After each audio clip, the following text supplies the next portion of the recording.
Fala gigante, Gustavo Braga aqui. Eu quero que tu imagine uma coisa.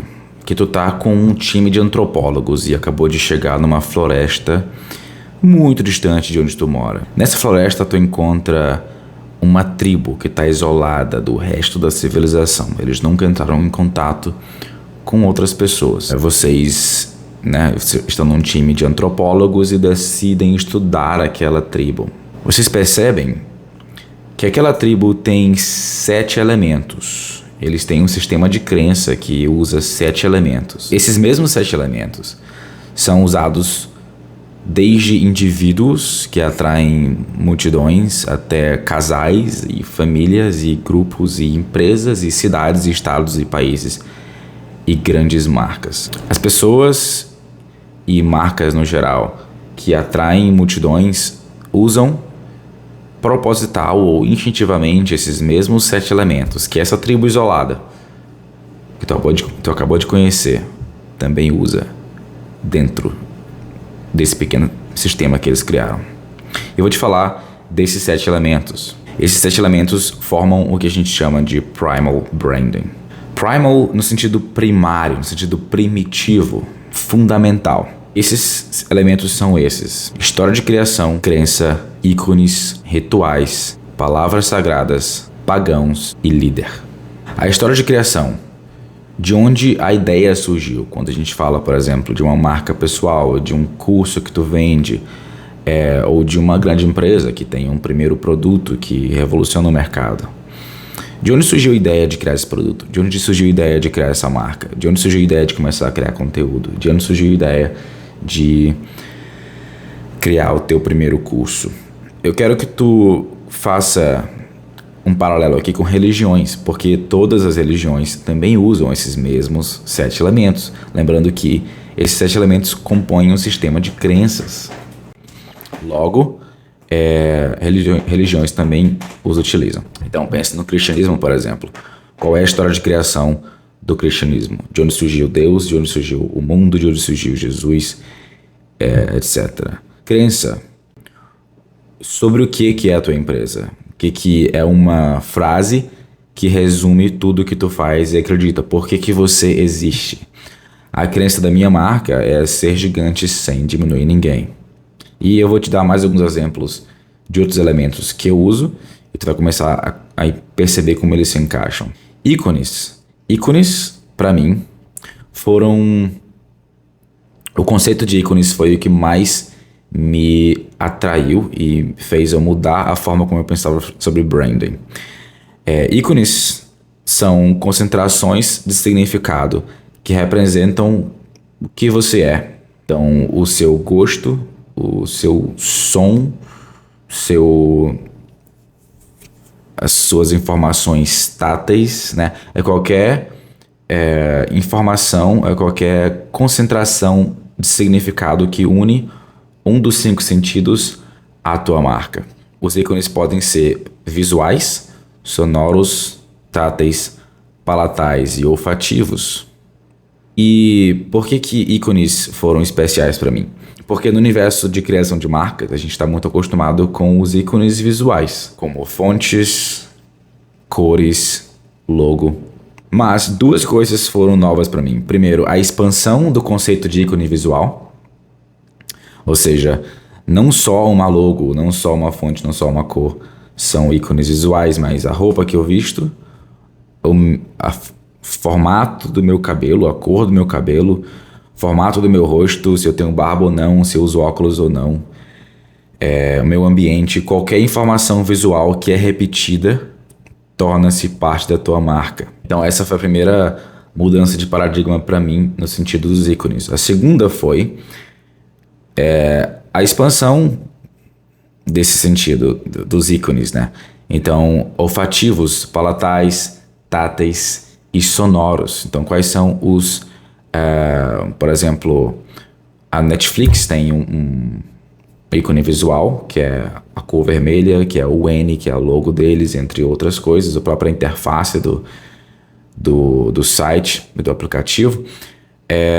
Mas, por exemplo, o tudum no começo de cada episódio de série ou de um filme é um ícone sonoro da marca. Tu ouve aquilo e tu lembra da marca. Então, quando a gente fala de ícones, há de haver uma mutualidade aqui. Então, a marca te lembra do ícone e o ícone te lembra da marca. Então, eu tive a oportunidade e o privilégio de me associar às baleias. As baleias, para mim, são algumas das criaturas mais incríveis do planeta Terra. Inclusive, tem uma aqui. E as pessoas constantemente me enviam fotos. Elas olham um bichinho de pelúcia numa loja de uma baleia e tiram a foto e me mandam. E não compram pra mim. Compram pra mim. Elas me mandam um vídeo de baleia que elas viram no Instagram. Elas comentam muitas vezes nos meus... as minhas postagens com baleias. E eu faço questão. Na verdade, elas só fizeram isso porque eu repeti o ícone visual baleia. Até que elas começaram a associar a mim e houve essa devolução dessa associação. E ícones sonoros, palatais, táteis. Então, nem sempre todos esses ícones vão se aplicar à tua marca, mas tu já pode planejá-los. Por exemplo, se eu pudesse tocar na minha marca agora, qual seria a sensação que ela passaria, entendeu? Eu sinto que minha marca ela tem uma dualidade nesse sentido.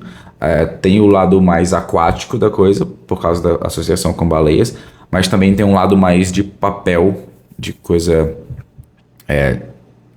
de hidrocores e lápis de cor e coisas mais escolares, de certa forma, porque eu faço ilustrações no Instagram.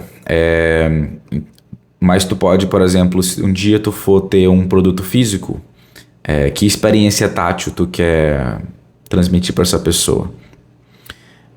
Quando uma pessoa abre uma caixa de um iPhone nova, né? Essa pessoa está tendo uma experiência tátil ali, e essa experiência pode sim ser planejada e comunicar a tua crença. Por exemplo, se a tua marca acredita em sofisticação, se ela acredita em equipamentos poderosos que despertam a criatividade, como é que tu pode representar isso na tua caixa também? Olha o Rodolfo ali em cima do sofá. Rodolfo! Tudo bem. Certo. Então pensem no resto dos ícones, né? Por exemplo, a Melissa ficou muito conhecida pela associação olfativa que as pessoas têm, né? Existe já o mercado de marketing olfativo, em que tem uma agência lá que vai estudar a tua marca e vai desenvolver uma fragrância para colocar em todas as tuas lojas. O que acontece é que quando tu entra naquela loja, às vezes tu nem percebe que aquele cheiro tá ali, e daí tu entra uma certa quantidade de vezes, e quando tu sente aquele cheiro novamente, ou numa outra loja, ou em outro ambiente, tu tem aquela associação direta. E cheiros, a propósito, o olfato ele é conectado diretamente ao sistema límbico, que é a parte mais animalesca do teu cérebro, enquanto os outros sentidos têm algumas camadas a mais de filtragem. O olfato vai direto lá e é a parte justamente que processa as tuas memórias. Por isso que a gente consegue viajar assim quando a gente sente o cheiro de alguém que a gente com quem a gente estudou na escola, por exemplo. Aí tem alguém que passa na rua e tem aquele mesmo perfume e tu sente, né, a presença quase daquela pessoa ali novamente. Então isso aí, ícones visuais, palatais, táteis, sonoros e olfativos. Certo, eu vou voltar provavelmente a comentar sobre ícones, mas temos também os rituais. Os rituais são a sua marca em movimento. São as coisas que que unem a tua comunidade ao teu redor, à medida em que as pessoas curtem o teu conteúdo, compartilham o teu conteúdo, baixam os teus recursos, compram o teu curso, engajam com tua marca. Então, por exemplo, se tu vende algo físico, a pessoa vai engajar com tua marca em toda a interface do usuário do site que tu vende online, por exemplo, até o recebimento desse produto no correio, a experiência de abrir a caixa, como eu mencionei na questão dos ícones táteis. Então, essas interações que as pessoas têm com a tua marca. E rituais, como o conceito da marca já comunica, são repetidos. São coisas que tu faz com frequência e que as pessoas começam a fazer juntas, né? Então, o próprio fato das pessoas me enviarem, por exemplo, fotos de baleias, entre outros elementos relacionados a baleias, é um ritual da minha marca, mesmo que elas não saibam, não enxerguem isso juntas. Ó, gente, o tanto de gente tá me enviando coisa, elas estão vivendo minha marca junto comigo, porque elas têm esse ritual de me enviar baleias, tá? Então, olha como as coisas vão se conectar. Um ícone visual, a baleia, se conectando com um ritual. Outra coisa que pode ser um ritual é justamente as palavras sagradas, ou o léxico da tua marca. Lembra daquela tribo que eu te falei no começo do vídeo? Aquela tribo tem uma língua, ela tem, se não uma língua própria, provavelmente ela tem uma língua própria já que é isolada do resto do mundo, mas existem também algumas tribos que têm um dialeto. Por exemplo, em algum momento da história, um povo se dividiu e algumas gerações passaram, e ali agora existe um dialeto de uma outra língua que também existe aqui de forma diferente. Então, elas se dividem. E olha como é tribal essa questão de léxico e de palavras sagradas e de sotaques, né? Sotaques, evolutivamente, eles servem para comunicar para uma tribo que aquele indivíduo não é daquela tribo, entendeu? Então, por mais que nós, hoje em dia, consigamos ser muito mais democráticos e aceitar muito mais as diferenças, de forma muito primitiva, quando a gente ouve alguém falando português com um pequenininho de sotaque, a gente já consegue identificar com facilidade que aquela pessoa não é dali. A gente fala, maravilha, teu português é perfeito. Mas a gente está ouvindo que aquela pessoa não é brasileira, que aquela pessoa não fala português como língua nativa, e a gente consegue identificar imediatamente que aquela pessoa é estrangeira, que ela é uma forasteira, que ela sim pode representar algum tipo de ameaça. Então nós fomos selecionados evolutivamente para reconhecer linguagem, reconhecer sotaques, reconhecer regionalismos ou a falta de regionalismos ou regionalismos diferentes. E a mesma coisa acontece no contrário, quando tu encontra alguém que fala com o mesmo sotaque que tu, quando tu vai para o Canadá e lá tu encontra alguém falando mermã, que no Maranhão a gente fala muito mermã, ou mermã, tu tem uma identificação imediata e muito mais forte com aquela pessoa, por ela estar em outro país. Isso é muito louco, né? Inclusive o Simon Sinek fala disso. Ele fala que nós precisamos desse senso de pertencimento e quanto mais longe de casa a gente está, mais amplo é o nosso senso de pertencimento. Como assim, né? Então, se eu tô no interior do Maranhão e eu encontro uma pessoa de São Luís, que é onde eu moro, onde eu nasci, eu vou, putz, você é da minha tribo. Por sua vez, se eu vou para São Paulo e eu encontro alguém do Maranhão, você é da minha tribo. Se eu vou para o Canadá e encontro alguém do Brasil, você é da minha tribo, entendeu? Então, quanto mais longe de casa a gente está, mais fácil fica a gente encontrar alguém de casa, de certa forma, porque a gente expande o nosso senso de pertencimento. Então, uma das formas da gente reconhecer a pessoa que é da nossa tribo é ouvindo a forma como ela fala, vendo a forma como ela se veste, o cabelo que ela usa, o estilo da barba, entre outras coisas que podem comunicar de onde aquela pessoa é. Olha como interessante. Como esses elementos da marca primitiva, eles comunicam tanto pessoas... Eles comunicam tanto no sentido de mostrar quem é amigo, assim como quem é inimigo, né? Voltando para o ícone visual, por exemplo, o ícone visual imagina uma bandeira pirata. Uma bandeira pirata é aquela... A gente imagina, né? Eu não sei como é que é essa ciência por trás das bandeiras piratas, mas a gente imagina aquela bandeira preta, meio rasgada, com uma caveirazinha, né? talvez até com um chapéuzinho ali, com a bandana de pirata. Então a gente consegue enxergar o que está ali por trás. É um ícone visual só, mas a gente consegue, já que ele está associado a um significado, uma junção de um dos 5 sentidos, o sentido da visão associada a um significado, a gente consegue, isso ali é um inimigo, eu devo me afastar. Assim como o contrário acontece, se tu é cristão e tu olha uma cruz, num lugar onde não tem muitas igrejas cristãs, por exemplo, vou entrar aqui porque eu vou encontrar pessoas que me entendem e que podem me ajudar com alguma coisa que eu preciso. Então, os ícones visuais, assim como qualquer ícone, eles vão comunicar se deve se afastar ou se aproximar. Isso é muito interessante. E as palavras sagradas são também assim. Quando tu vê a palavra, tu consegue saber se tu pode se aproximar daquela pessoa ou não. E as palavras sagradas, elas não são só palavras específicas. Eu uso muito a palavra gigante na minha marca, né? Oi gigante, bom dia gigante. Então podem sim ser palavras específicas, mas também podem ser formas de falar, né? Por exemplo, se tua família costuma falar palavrões, tu vai também se acostumar a falar palavrões. Se tua família costuma ter conversas mais intelectuais e usar palavras mais científicas, tu vai também aprender a falar assim. E é uma forma também de tu sentir-se pertencente àquela família e de representar que tu é daquela tribo, né? Então, mesmo que tu fale uma palavra específica que tua família nunca tenha falado, é muito provável que essa palavra esteja num escopo de tipos de palavras que tua família fala.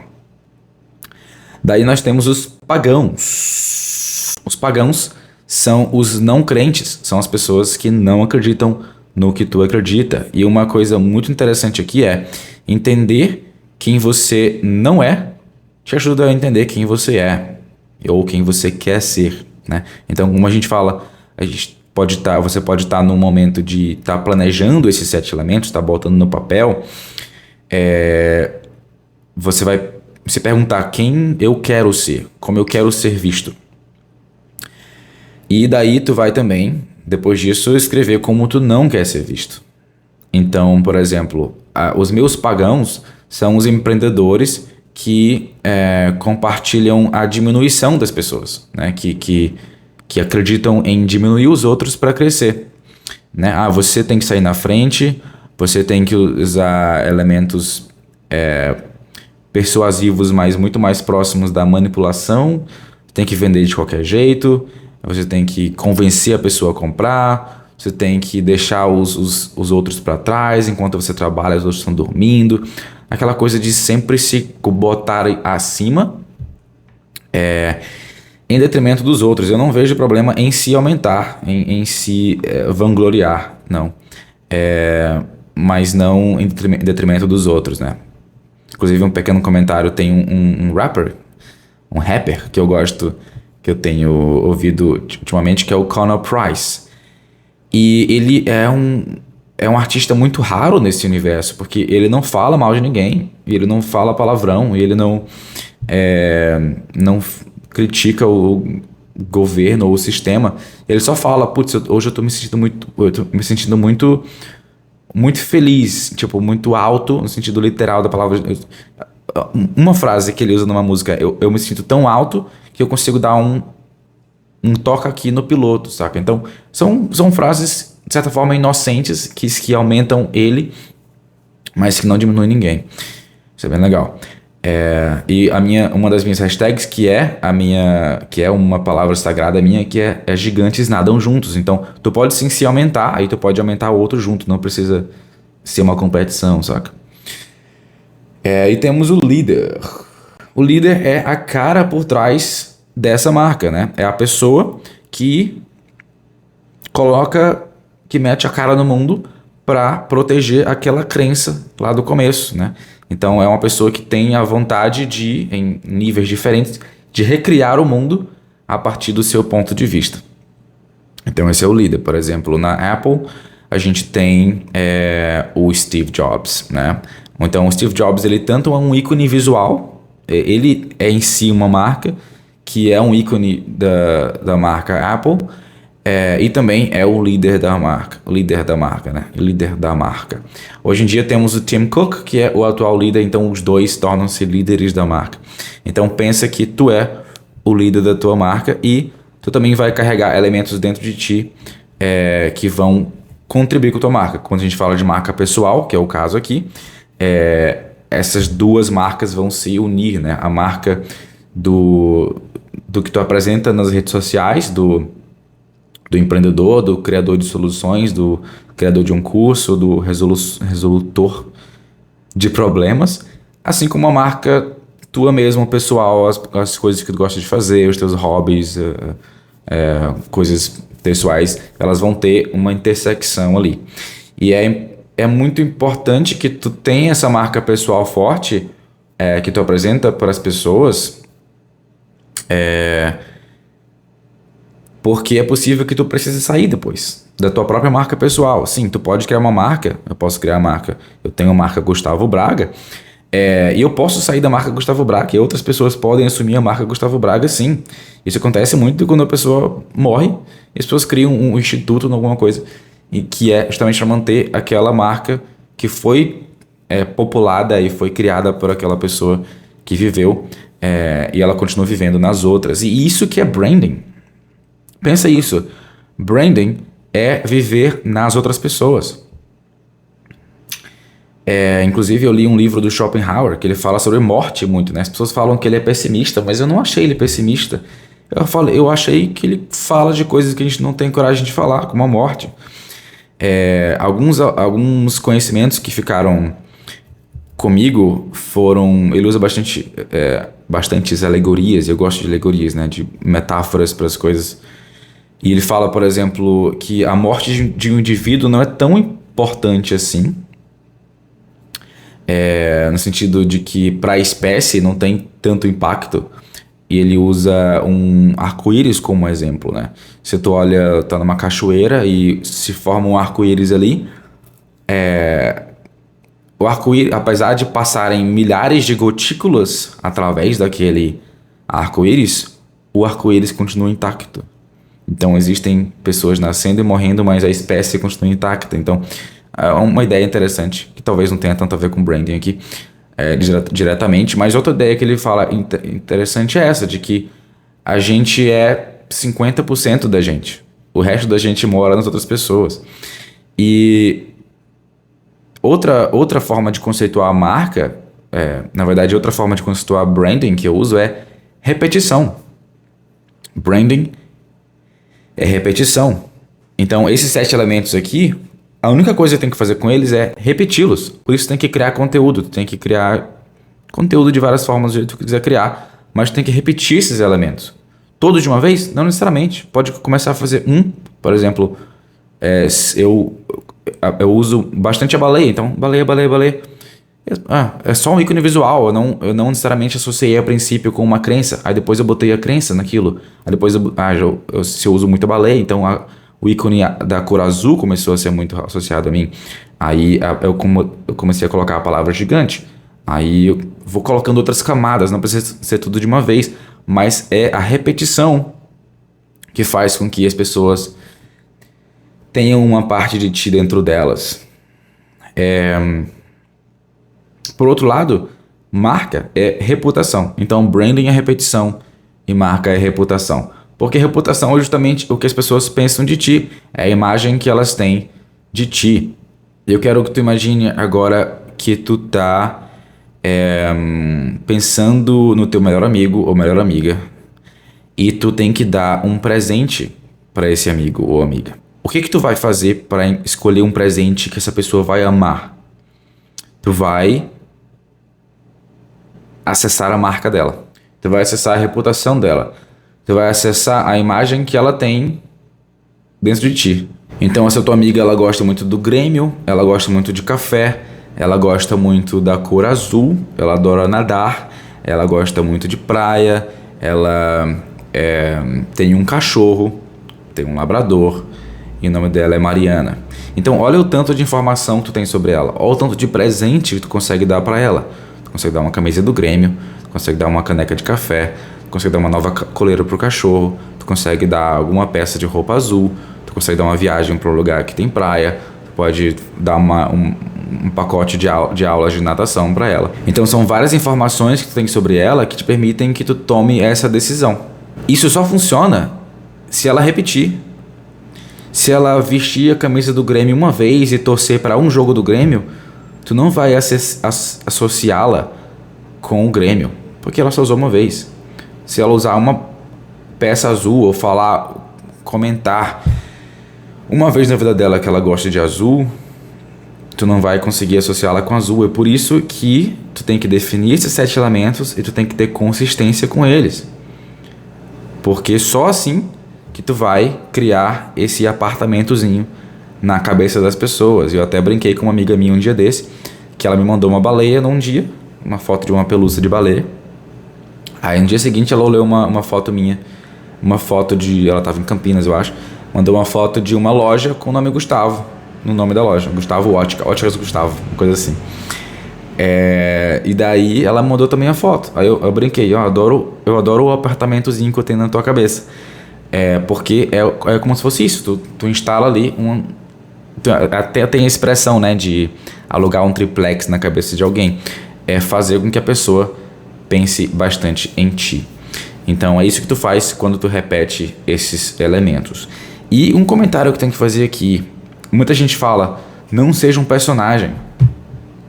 Eu acho isso um péssimo conselho. Eu acho que tu tem que ser um personagem, sim, mais próximo do que tu acha que tu é. Porque a gente não sabe quem a gente é de verdade.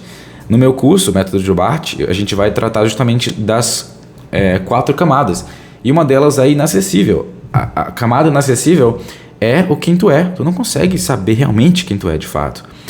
Tanto que a próxima camada depois disso é como eu me vejo.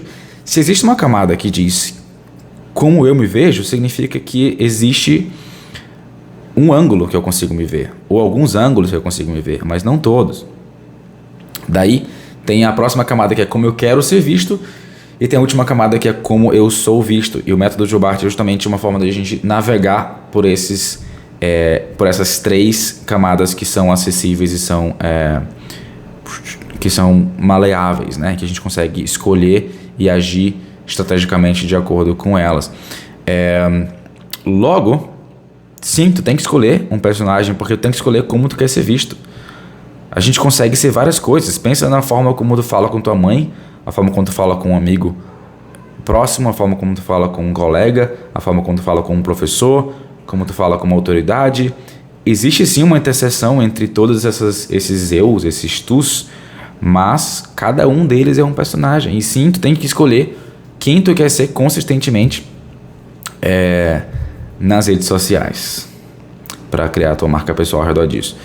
Então, recapitulando quais são os 7 elementos: história de criação, crença, ícones, rituais, palavras sagradas, pagãos e líder.